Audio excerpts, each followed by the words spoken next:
السلام علیکم دوستوں. اگست کا مہینہ چل رہا ہے. ویسے اگست کا مہینہ گرمی کے لیے کافی مشہور ہے، لیکن دنیا کی تاریخ میں اس منتھ کی ایک اپنی اہمیت ہے جس نے اس سے پہلے اور اللہ نہ کرے کہ بعد میں کوئی ایسا اگست مہینہ آئے. اچھا، بات چل رہی ہے ورلڈ وار 2 کی. 6 اگست 1945 صبح 8:15 جاپان کا شہر ہیروشیما، جہاں سب کچھ معمول کے حساب سے چل رہے ہیں. لوگ معمول کے مطابق ہاسپٹل جا رہے ہیں، اپنی دفاتر جا رہے ہیں، کام پہ نکل رہے ہیں، کوئی روڈ پہ، کوئی سائیکل پہ. اچانک سے فضا سے کوئی چیز ہیروشیما جو جاپان کا شہر ہے وہاں پہ گرتی ہے، جو اس وقت اور آج تک وہ ایک نئی چیز تھی، کیونکہ وہ ایک نیوکلیر بم تھا. کسی کو اس چیز کا علم ہی نہیں تھا کہ یہ کتنی تباہی کر سکتا تھا. ایون امریکہ کو بھی خود نہیں پتا تھا کہ یہ کتنی تباہی کر سکتا ہے. اچھا، وہ ایئرپلین سے نیچے پھینک دیتے ہیں. ہیروشیما جاپان کا شہر، وہاں پہ ایک ہاسپٹل ہے. اس وقت اس ہاسپٹل میں 82 پیشنٹ اور عملہ موجود تھا. اس کے اوپر سیدھا ہی گرتا ہے، اور انٹربم کا یہ ہوتا ہے کہ وہ ہوا میں ہی پڑ جاتا ہے، کیونکہ اس کی جو نیوکلیر ریڈیشنز ہوتی ہیں وہ اتنا ہیٹ پیدا کر دیتی ہے، گرمی پیدا کر دیتی ہے کہ سارا کچھ جو فضا میں آکسیجن ختم ہو جاتی ہے. ون سیکنڈ میں پورا شہر پگھل گیا. پورا ہیروشیما جو جاپان کا ایک پورا شہر تھا، ون سیکنڈ میں وہ جل کر راکھ ہو گیا. اچھا، اس کے بعد آتے 9 اگست مڈ نائٹ، رات کے تاریکی میں امریکہ جاپان پہ دوسرا نیوکلیر بم پھینکتا ہے، جو ٹارگیٹ ہوتا ہے جاپان کا دوسرا بڑا شہر ناگاساکی. میرے سیکنڈ میں ناگاساکی خاک میں مل جاتا ہے اور ریت ہو جاتا ہے. اس کے بعد 15 اگست جاپان کا جو بادشاہ تھا، جو سلطان تھا، ہیروہیٹو جو اس ٹائم اس کا تھا، وہ سرنڈر کر دیتے ہیں، جنگ ختم کرنے کا اعلان کرتے ہیں. 2 ستمبر 1945 کو جاپان باقاعدہ ایک ایگریمنٹ سائن کرتا ہے امریکہ کے ساتھ کہ وہ جنگ ہار گیا اور وہ امریکہ کو سرنڈر کرتے ہیں. اچھا، یہ تو جاپان کی ہسٹری تھی، مطلب جو جاپان کے شہر ہیروشیما اور ناگاساکی بالکل ختم ہو گئے تھے، راکھ ہو گئے تھے.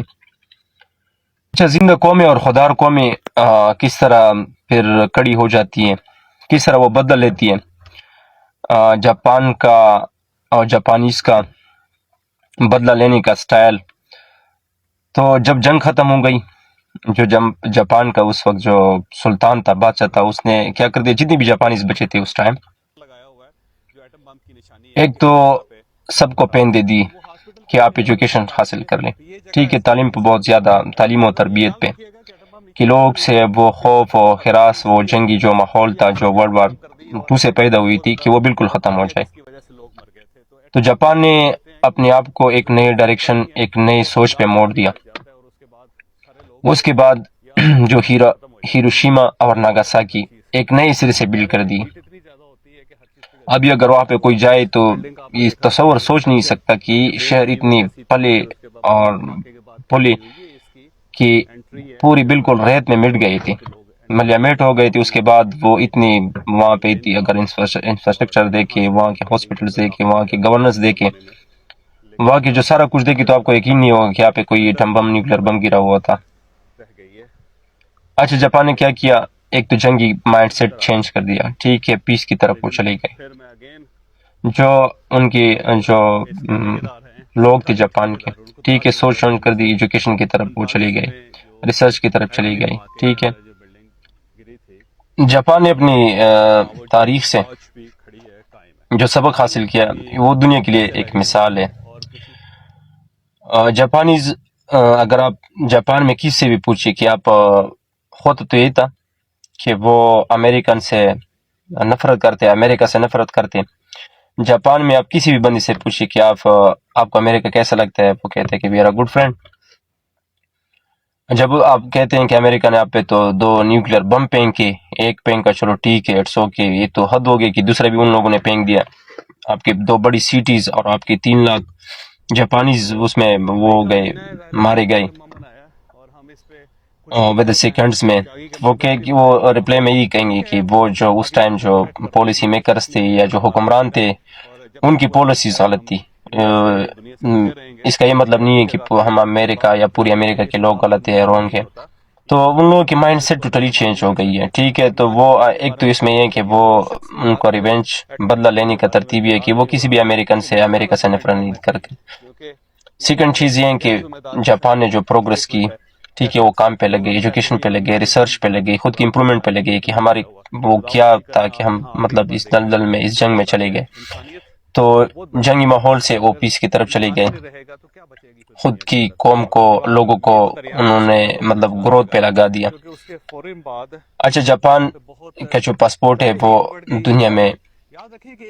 دنیا کا سب سے طاقتورین پاسپورٹ ہے آج جاپان کا. ہوتا تو یہ تھا کہ وہ جنگ زدہ ملک تھا، جنگ ہار گیا تھا، تو وہ تو بہت پیچھے اس نے رہنا تھا. نہیں، جاپان خود کھڑا ہو گیا اپنی پاؤں پہ. ٹھیک ہے، آج جاپان کا پاسپورٹ دنیا کا طاقتورین پاسپورٹ ہے. اچھا، جاپانیز لوگوں کی اگر ایمانداری کی بات کریں تو ایمانداری کے انڈیکس میں جاپانیز دنیا 1 نمبر پہ آتے ہیں، اور یہ ٹائٹل بھی جاپان لوگوں نے وہ اپنے نام کر دیا. اور دوسری ان کی جو وہ ہوتے ہیں گریٹنگس ہوتی ہے جو ملتے ہیں بڑے پولائٹ انداز سے، وہ سر جھکا کے کمر جھکا کے ہر کسی سے جاپانیز اسی انداز میں ملتے ہیں. اور اس میں ایک اور کوالٹی جو جاپانیز میں وہ کام بہت زیادہ کرتے ہیں، ہر وقت وہ کام میں لگے ہوتے ہیں. ایون کئی مرتبہ ان کے پرائم منسٹرز اور جو سلطان ہوتے ہیں، بادشاہ ہوتے ہیں، وہ کہتے ہیں اپنے لوگوں کو کہ ریسٹ کریں. وہ تقریباً 24 گھنٹے میں جب سوتی نہیں وہ کام پہ لگے ہوتے ہیں، فضول تو وہ کچھ کرتی نہیں. ریسرچ کام ان چیزوں پہ وہ لگے ہوتے ہیں. اچھا، جو امریکنز ہیں جو جاپان جاتے ہیں ان کے لیے یہ ہے کہ جب کوئی امریکن بیمار ہو جاتا ہے جاپان میں چلے جاتے ہیں تو ان کا فری ٹریٹمنٹ ہوتا ہے. یہ ان لوگوں کا ایک انتقام لینے کا ایک الگ سا انداز ہے.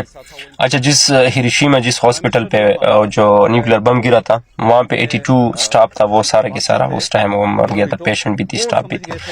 جس کا جو فاؤنڈر تھا ہاسپٹل کا، جو وہ بھی خود ایک ڈاکٹر تھا، شیما نام تھا اس کے ساتھ ایک اسسٹنٹ تھی، وہ بھی دوسری سٹی آپریشن کے لیے اپوائنٹمنٹ کے لیے گئی تھی، تو وہ بچے تھے. انہوں نے ریبلڈ کیا اس ہاسپٹل کو. آج بھی وہ ہاسپٹل اسی جگہ پہ موجود ہے، جس کے پوتے ابھی اس کو رن کر رہے ہیں. اور اس میں ہے کہ امریکنز کے لیے فری علاج ہے. یہ ان لوگوں کا ریونج لینے کا ایک طریقہ ہے. اچھا، جو جاپان میں ایک میوزیم بنایا ہے ہیروشیما میں، ناگاساکی میں، جس کا نام رکھا ہے پیس میموریل. مطلب جو نیوکلیئرز جن کی جو اثرات تھے، جو پارٹس ملی تھی بلڈنگز کی یا جو لوگوں کی تھی، تو وہ اس میوزیم میں رکھی ہوئی ہیں ایز اے سمبل، یاد کرتے ہیں اس کو. لیکن اس میوزیم کا اس پارک کا نام رکھا ہے پیس میموریل. یہ جاپانیز لوگوں کا ایک نیا انداز ہے جو آج واقعی میں پوری دنیا اس کو تسلیم کرتی ہے، مانتی ہے کہ جاپان کہاں سے کہاں پہنچ گیا. اور سیکنڈ یہ جنگ کے بعد، ورلڈ وار 2 کے بعد جاپان نے یہ اعلان کر دیا، مطلب آرمی ختم کر دی. آرمی ختم کرنے کا مقصد یہ تھا کہ ہم نے کبھی جنگ کرنی نہیں ہے. وہ جنگ کے جو جنگی مائنڈ سیٹ تھا ان لوگوں نے ٹوٹلی چینج کیا. آج جاپان دیکھے دنیا کی نمبر 1، اگر اس کی ہر چیز جو بھی دیکھے جاپانیز کی نمبر 1 ہے. وہ سب سے زیادہ چیزیں امریکہ کو ایکسپورٹ کرتے ہیں. یہ ان لوگوں کا ریونج ہے، بدلہ ہے. ٹھیک ہے، وہ ہر چیز میں 1 نمبر پہ ہے، اسپیشلی ایمانداری پہ. اور ان کی تو کوئی بات ہی نہیں ہے کہ ہر چیز جو ان کی ہوتی ہے وہ کوالٹی کی ہوتی ہے. تو قومیں جو زندہ قومی ہوتی ہے، خوددار قومی ہوتی ہے، وہ گرتی ہیں اور پھر اپنی ماضی سے ہسٹری سے سبق لیتی ہیں، پھر وہ اوپر آ جاتی ہیں.